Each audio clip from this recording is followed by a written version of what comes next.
Hi friends, welcome to our channel ఆహా. ఈరోజు మనము మన ఆహా ఛానల్లో పుదీనా పచ్చడిని ఎంత ఈజీగా ఎంత త్వరగా రెడీ చేయాలో చూద్దాము. ఈ పుదీనా పచ్చడి ఆరోగ్యానికి చాలా మంచిది, చాలా టేస్ట్ ఉంటుంది. ఫ్రెండ్స్, నా వీడియో కనుక మీరు కొత్తగా చూస్తున్నట్లయితే తప్పకుండా సబ్స్క్రైబ్ చేయండి. మీ ఫ్రెండ్స్కి, రిలేటివ్స్కి తప్పకుండా షేర్ చేయండి. సరే ఫ్రెండ్స్, మనం పుదీనా పచ్చడి ఎలా తయారు చేయాలో చూసేద్దామా? ఆహా. ముందుగా పుదీనా పచ్చడి కోసం శుభ్రంగా కడిగి పెట్టుకున్న 4 పుదీనా కట్టల్ని తీసుకుందాము. పుదీనా ఆకుని శుభ్రంగా ఒలుచుకొని ఒక గిన్నెలోకి తీసుకుందాము. దానికి కావాల్సిన పదార్థాలు: పుదీనా ఆకు, ఎండుమిర్చి పుదీనా ఆకుకు సరిపడేంత వేసుకోండి. ఎవరు ఎంత కారం తింటారో వారు తినే కారాన్ని బట్టి వేసుకోండి. తరువాత ధనియాలు, చింతపండు, జీలకర్ర, వెల్లుల్లి. ముందుగా స్టవ్ వెలిగించుకొని దాని మీద కళాయి పెట్టుకుందాము. కళాయిలో శుభ్రంగా కడిగి పెట్టుకున్న పుదీనా ఆకుల్ని వేసుకుందాము.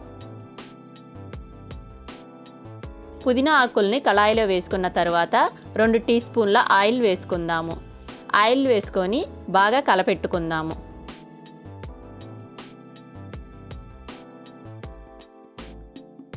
కలపెట్టిన తర్వాత దానిపైన మూత పెట్టుకుందాం.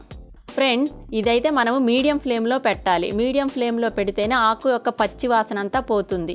లేకపోతే ఆకు మగ్గిపోతుంది కానీ లోపల పచ్చి వాసన అలాగే ఉండిపోతుంది.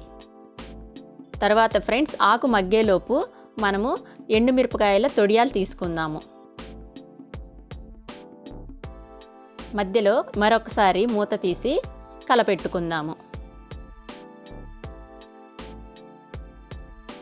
కలబెట్టిన తర్వాత ఫ్రెండ్స్ ఒకసారి మూత పెట్టుకుందాము. 2 నిమిషాల తర్వాత మళ్ళీ మూత తీసి చూసుకుందాము. చూశారు కదా ఫ్రెండ్స్, మనకు ఆకు పొడి పొడిగా మొత్తం ఫ్రై అయిపోయింది. ఆకుని మరొక ప్లేట్లోకి తీసుకొని అదే ప్యాన్లో ఎండుమిర్చిని వేసుకుందాము. ఎండుమిర్చిలోనే ధనియాలు, జీలకర్ర కూడా వేసుకుందాము. ఇవి వేసిన తర్వాత 2 టీ స్పూన్ల ఆయిల్ వేసుకొని కలబెట్టుకుందాం.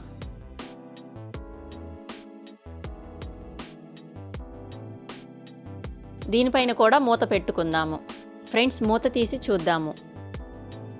చూశారు కదా ఫ్రెండ్స్, మన ఎండుమిర్చి, ధనియాలు, జీలకర్ర ఫ్రై అయిపోయాయి. ఆ వేడిలోనే చింతపండు కూడా కొంచెం వేసుకొని మగ్గనిద్దాము. చింతపండు వేసి కొంచెం ఆ వేడి మగ్గిన తర్వాత స్టవ్ ఆఫ్ చేసేద్దాం. ఇప్పుడు మనము మిక్సీ జార్ తీసుకుందాము. మిక్సీ జార్లో మనము వేపి పెట్టుకున్న ఎండుమిర్చిని, ధనియాలు, జీలకర్ర, చింతపండుని వేసుకొని మిక్సీ పట్టుకుందాం. ఎండుమిర్చి, ధనియాలు, జీలకర్ర, చింతపండు వేసుకున్న తర్వాత ఎవరి టేస్ట్కు తగ్గట్టు వాళ్ళు సాల్ట్ వేసుకుందాం. సాల్ట్ వేసుకున్న తర్వాత ఎల్లిపాయలు కూడా వేసుకుందాం. వెల్లిపాయలు వేసుకున్న తర్వాత మనం మిక్సీ పట్టుకుందాం. మిక్సీ పట్టుకున్న తరువాత చూశారు కదా ఫ్రెండ్స్, మనకి ఎంత కమ్మటి స్మెల్ వస్తుందో. ఈ మిక్సీ పట్టుకున్న దాంట్లోనే పుదీనా ఆకుల్ని కూడా వేసుకుందాం. పుదీనా వేసిన తర్వాత మరొకసారి మిక్సీ పట్టుకుందాము. చూశారు కదా ఫ్రెండ్స్, మన పచ్చడి ఎంత కలర్ఫుల్గా వచ్చిందో చూస్తుంటేనే నోరు ఊరిపోతుంది. దీన్ని ఇప్పుడు మనము తాలింపు వేసుకుందాము.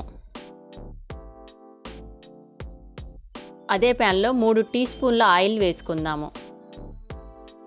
ఆయిల్ వేసుకొని ఆయిల్ వేడెక్కిన తరువాత దంచిన వెల్లుల్లిని వేసుకుందాం. దానిలోనే తాలింపు గింజలు కూడా వేసుకొని ఫ్రై అయ్యేదాకా ఒక్కసారి కలబెడదాం. మనకి జీలకర్ర, ఆవాలు చిటపటలాడిన తర్వాత కరివేపాకు, కొత్తిమీర వేసుకొని కలబెడదాము. మనకు మొత్తం ఫ్రై అయిపోయింది. ఇప్పుడు దానిలో మనం మిక్సీ వేసుకున్న పుదీనా చట్నీని వేసి చట్నీ వేసిన తర్వాత మన తాలింపులో అంతా చట్నీ ఒకసారి కలుపుకుందాము. చూశారు కదా ఫ్రెండ్స్, తాలింపు వేసినాక మన పచ్చడి ఎంత కలర్ఫుల్గా ఉందో. ఇప్పుడు స్టవ్ ఆఫ్ చేసేద్దాము మనము. దీన్ని ఒక సర్వింగ్ బౌల్లోకి సర్వ్ చేసుకుందాం. అబ్బా, పచ్చడి చూస్తుంటేనే నోరు ఊరిపోతుంది. దీన్ని వేడి వేడి అన్నంలో వేసుకొని తింటే అబ్బా, ఆ టేస్టే వేరు. అన్నం మొత్తం ఇదే చట్నీతో తినేస్తారు. ఈ పచ్చడి మీకు తప్పక నచ్చి తీరుతుంది ఫ్రెండ్స్. మీరు తప్పకుండా ట్రై చేయండి. నా వీడియో మొత్తాన్ని స్కిప్ చేయకుండా చూడండి ఫ్రెండ్స్. నేను ఎలా అయితే తయారు చేశానో అలాగే తయారు చేసి చూడండి. మీకు చక్కగా టేస్టీగా కుదురుతుంది.